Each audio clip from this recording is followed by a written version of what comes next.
How you feeling? Pretty good? I'm just so fired up to talk to the media for 8 hours. It's like my Super Bowl today. So we're joking, right? One of the things I do think you do really, really well, a perceived negative doesn't, you have this ability to kind of spin it on the fly, right? This isn't fun. It's not, it's 8 hours, right? But you're going to find a way to maximize in this environment. Well, this is the job, right? So not all of us love every part of the job. There's really two parts to this, though. It feels like it's too close to this. Yeah, see, I'm that guy too. There's two parts to this. There's going to be the conversations about football, about the team, and I love that. I can talk football anytime, anywhere. I'm down at the Texas High School Coaches Association clinic this past weekend, and some couple guys like, Coach, you're always around. I'm sitting in clinics listening to people talk. I'm like, well, I like football. Then there's going to be where they take me in the back room and make me take 50 pictures and ask me what my favorite Halloween candy is. And Coach, that I can promise you, like even putting a suit on this morning was like a labor of love. So, Coach, what is your favorite Halloween? No, I'm just kidding. So I do appreciate, I do feel like we get a good glimpse into your personality, though. And I think that's what a lot of people, that's all they're kind of looking for out of these things. Obviously it's not the part of the job you like the best, but it is, like you said, it is part of the job now. Like this is a different time. DB was talking about how Coach Solich back when he was at Nebraska, he was kind of in that transition where for a long time you could just be a football coach. And now there's a whole lot more that goes along with it. And there's guys that are kind of football junkies that, that don't tend to love days like these too much. Well, my number one job is really to make Nebraska relevant nationally. My number one job is to infuse energy into the brand on a national level. And so flying in a day early yesterday and getting, instead of leaving at 3, getting up here at, getting here by 2 to go do the Pat McAfee show. That has brought, I can't tell you how many people ever across the country that I go that say, oh, I saw you on McAfee, or I saw you on Bustin' with the Boys. Mm-hmm. So you have to take time to do those things. And you're doing them, just like I said to you guys last time, because you're trying to infuse national attention onto Nebraska. And you're doing that so that it doesn't replace winning. Right. When you win, it's like, hey, they win and they're cool. And so you're just trying to, be that team that, we want to bring energy without, I don't want to be a clown. I don't want to say things, I don't want to disrespect other people. I don't want to, talk in memes on social media, and mock people. I want to do things the old school way, but still bring a lot of energy. So when you get a platform like this to kind of showcase the program, but the 3 that you picked, it's pretty buttoned up, tough, good representatives. What's the balance there? Are you kind of the face and let them kind of be the body, or how's that working? Because you got some fellas. Yeah, this was the hardest year I've ever had to pick who to bring. I would agree. And I try to bring seniors, and really I could have picked 10 guys on defense. And so, but one I'm going to ask you about in a second. The reason why I brought these 3 guys is you're talking about 3 guys who've graduated. You're talking about 94 starts. You're talking about 3 guys that could have gone on and played pro football, but made the decision to come back for another year. So, if anything, can I honor them that way? And like Tommy's not here, but we put out the Chasing 3, and it gets into a little bit of Tommy's life, right, and a little bit of Jamari's life. So, I'm just trying on this broad spectrum, trying to give every person an opportunity, whether it's coming here, whether it's profiling them, doing something so that our fans get to know all of our older players, because these guys, they've kind of stood in the gap and they've been here through the tough times, and I want them to experience the good times. One I want to ask you about, because of his particular affinity for you, and I watch you guys interact, and I think he's amazing. You've changed his body twice. He went from long, lean to putting on some muscle. Now he looks like he can plant a 4-eye or rush the passer. Jamari Butler has flourished being around you and close to you. He thinks the world of you. He's kind of overlooked. He led you guys in tackles for losses last year. He came out of nowhere. Right? Yeah. The overlooked part, I don't know, because we don't overlook him. You know what I mean? So that might be more like as people talk about the team. But I think on our team, I don't know if there's more of a vocal leader. I don't know if there's more of a heartbeat of the team. The reality with Jamari is he's got another year if he wants it. So I'm not trying to kick him out the door. Listen, I'm not trying to bring him here like, I watch bro, you guys pal around and joke around and exchange, sparring. And Damon, once the guys kind of kill the bear in their brain, there's really two bears they got to kill, to quote Brett Haskell. They got to kill the bear. We're like, no, am I good? I don't think I'm good. Am I good? And all of a sudden one day they wake up and like, you know what? I'm pretty freaking good. That's one. And the other one's me. Like, oh, Coach Rhule, if I do that, I have staff members have to do it. Like, Jamari walks right up to me. He's like, what's up, Pop? Smacks me on the back of my neck. So he doesn't have that fear. And that helps the team so much. So when the young guys see his ability, if he's not doing something right, I'm still a coach. I'm still going to handle it. But I respect him so much. And, he's a guy that when I first got here, he went in the portal. He's the only guy I went portal diving for. I was like, whoa. When I dove in that portal, I was like, nah, bro, you're coming back with me.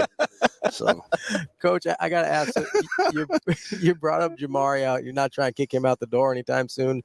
But you also brought up, I think it was Joel Klatt with guys like Ty and Nash, where you're like, hey, you guys should probably go. And they came back anyway. How do you kind of balance that? Is it just a matter of like, hey, I'm going to tell you what I think is best for you, regardless of what that means for me? Yeah, no, I'm going to tell them what's best. I mean, at the end of the day, if they think I'm not telling them what's best, they won't listen to me anyway. So I tell people what's best. I sat there with Garrett Nelson. I was like, Garrett, like, I'd love to have you back. I think we'd help you play better. But at your age, you probably should go. And, I know how tough of a decision that was for him. So I've told all of these guys, like Johnny Bullock. I mean, Johnny Bullock left, and then he sat there for like a week, and everyone kept saying to me, like, hey, man, he's thinking about coming back. Should you should reach out. I'm like, I'm not reaching out. Like, this is his life. This is his decision. It's the same thing in recruiting. Like, people sometimes will say to me, I can't believe we didn't get so-and-so. And I'm like, it's their lives. Like, if you just take that approach, in the end, people will gravitate towards you. Like, everyone's like, someone asked me last night, what'd you guys do to flip Dylan? When he said he was going to go to Georgia, we said, hey, good luck. And every time he was around, I said, what's up? How you been? Do you remember what you told me about that? I do not. So he gets away. He's going to Georgia. And you said, hey, look, bro, like, we're going to wish him the best. I work with his uncle. We're going to have a great offensive line. I want him to have success at Georgia. We're going to go recruit Dayton, and I'm going to wish him the best. And it was just like, and I walked away from that. I'm like, you had a lot invested in that. Yeah. And you were just, it's because you just said it a minute ago. And I tell this to people that because of your personality, you have this ability to be able to walk away, but people still know you care. It's almost uncanny, right? It's like, wait a minute. I thought you, don't you like me? It was again, it's their decision, right? Whether it's a staff person leaving, whether it's a player leaving, whether it's a guy going to the NFL, it's their decision.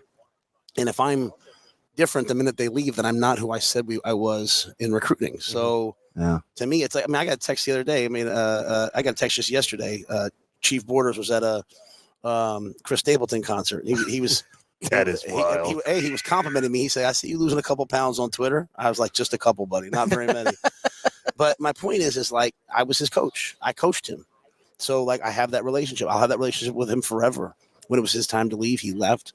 We get too emotional, make too much out of everything. You to me, recruiting is only for me about the ones I really want. Do I get them? And when they're there, are they going to be successful? It's not the ones that get away. Sometimes guys say, I'm going somewhere else, and I'm relieved because as we've gone through the process, they're not the right fit for us. Sometimes guys leave, and I'm like, oh, man. But I told them to come here because I wanted to help them. So I want to help them in the next phase. So I don't know if that makes sense, but it just kind of makes sense to me in my brain and our building. So, Coach, you mentioned, people get too emotional about stuff and how they can't quite, detach themselves from the results of the process. But at the same time, I see you as a very relational coach. And I have to imagine that gets emotional at times too. How do you kind of separate those two things between being emotionally invested in the guys that you recruit and that you care about, but not being so emotional that you can't detach yourself from their decisions? Well, no, I mean, it doesn't mean I'm not disappointed. It doesn't mean I'm not hurt. Doesn't mean we all have emotion. Yeah. We need to live with emotion, but we can't get emotional. We can't have it override us. It's a t-shirt. Have you guys, have you watched Inside Out 2? Have you seen Inside Out 2? Yeah. On We. Have you seen it? I have. But I mean, like, it's like, I try to tell guys all the time about anxiety. Like everybody has anxiety. Everyone's anxious. Is it disrupting your life? And so it's like, and the movie does that so well. I was like, man, this is the best movie I've ever seen. But anyway, it's the same thing with this. Like, yeah, I get emotional. Yeah, I get fiery. Yeah, I get upset. Yeah, I'm passionate. Yeah, I recruit people when they don't come. I'm like, man. But I don't allow that to rise to the next step where it affects my decisions. Like he who angers you owns you. Like, so I'm going to just walk away from it. And as I told the team, you know, my message to the team all the time is when you get adversity, don't just get through it, find a way to make it better. So if a great player says he doesn't want to come, go find someone else that's fits us better. And you know, that just kind of cascades throughout the entire team. And I think when you lead that way, I'm trying to get our team to become an unemotional team. Like, how do you win these close games? Being very unemotional, not playing with great emotion and passion, but not like, we're down. People talk to me about something that happened in 2021. I'm like, oh, come on, man. Like, so like, and I get it. Like, and that's fun, right? That's fun. That's what drives shows and all. But within the locker room, within the building, man, let's not be emotional. Let's just attack every single play every day and see what happens. Yeah, as Micah would say to Zoe, ennui. Like that's the favorite. That's the favorite. So character. You're telling me I could have skipped 6 months of therapy by watching Inside Out 2? There's no doubt, bro. I'm just telling you. It's like you're saying to yourself, like, man, they wrote this for the kids, but really it's for the parents.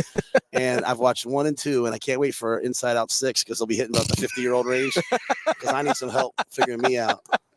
I appreciate your time, man. You enjoy you'll attack the day. I won't say enjoy the day. Well, yeah, that's the point too, though. Like, and I just joked that again, anytime I have a chance to talk Nebraska football and about our players, I'm proud to do it. But we've all got to be great at the things we hate. We've all got to be great at the things we don't like. And so if they ask me what kind of candy bar I like, I'm gonna go get our roster limits to 120. Go do that. That ain't happening, bro. SEC baseball changed that. Can I just say I do appreciate you taking the time here, but I also, as a guy born and raised in Nebraska, I do appreciate how you're always talking about, hey, it's not just the football team, it's not just the university. I need to represent the state well. And I think that's why so many people connect with you. So just for me personally, as a guy born and raised here and who loves this place, thank you for doing that. No, I appreciate that very much.